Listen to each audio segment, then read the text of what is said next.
अमरावतीमध्ये बच्चू कडूंनी शेतकरी आणि मेंढपाळांच्या हक्कासाठी वाडा आंदोलन सुरू केलंय। या आंदोलनात रासपचे नेते महादेव जानकरही सहभागी होणार आहेत। तसंच या आंदोलनाची सुरुवात पंचवटी चौकातील संत गाडगेबाबा समाधी मंदिर परिसरातून होणार आहे।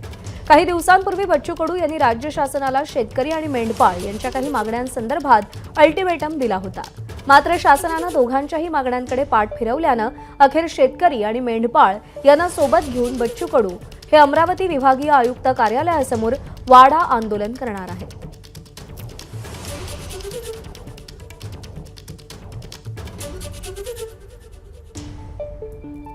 माजी आमदार बच्चू कडू यांचा प्रहार संघटनेकडून आज विविध मागण्या घेऊन विभागीय आयुक्तावर वाडा आंदोलन आहे। आपल्यासोबत आमदार बच्चू कडू आहे। नेमकी काय मागणी आहे मेंढपाळ आणि शेतकऱ्यांची? खरं तर हिंदू मेंढपाळ आणि हिंदू शेतकऱ्यांचा विषय आहे। हिंदू मेंढपाळांनी मला आग्रह केला की तुम्ही या आंदोलनात सहभागी झाले पाहिजे। पहिली गोष्ट तर वन कायदा जो आहे त्या वन कायद्यामुळे चराई बंद केली, त्यानं मेंढपाळांना चारण्यासाठी जागा शिल्लक नाही आणि दुसऱ्या एकूण बाहेर राज्यातले मेंढरं इकडे आणल्या जातं।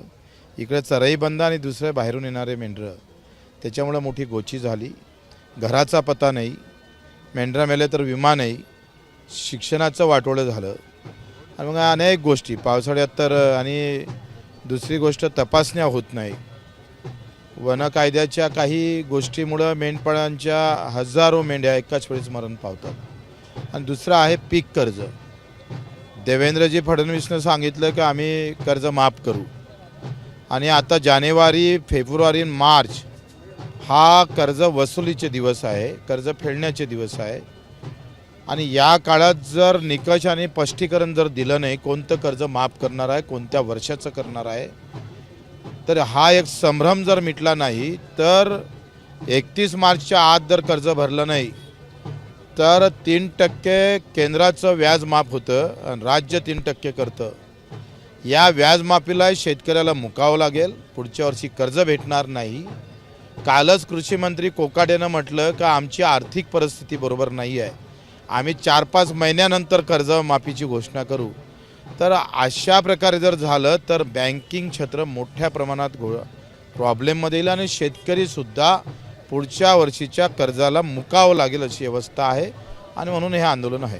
तुम्ही काही मागणी केली होती मुख्यमंत्री उपमुख्यमंत्र्यांकडे, काही निवेदन दिलं होतं की? हां, दोघांनाही निवेदन दिले, मुख्यमंत्र्यांनाही दिले आणि एकनाथ शिंदे साहेबांना, संबंधित मंत्र्यांना पण दिले। काय तोडगा काय?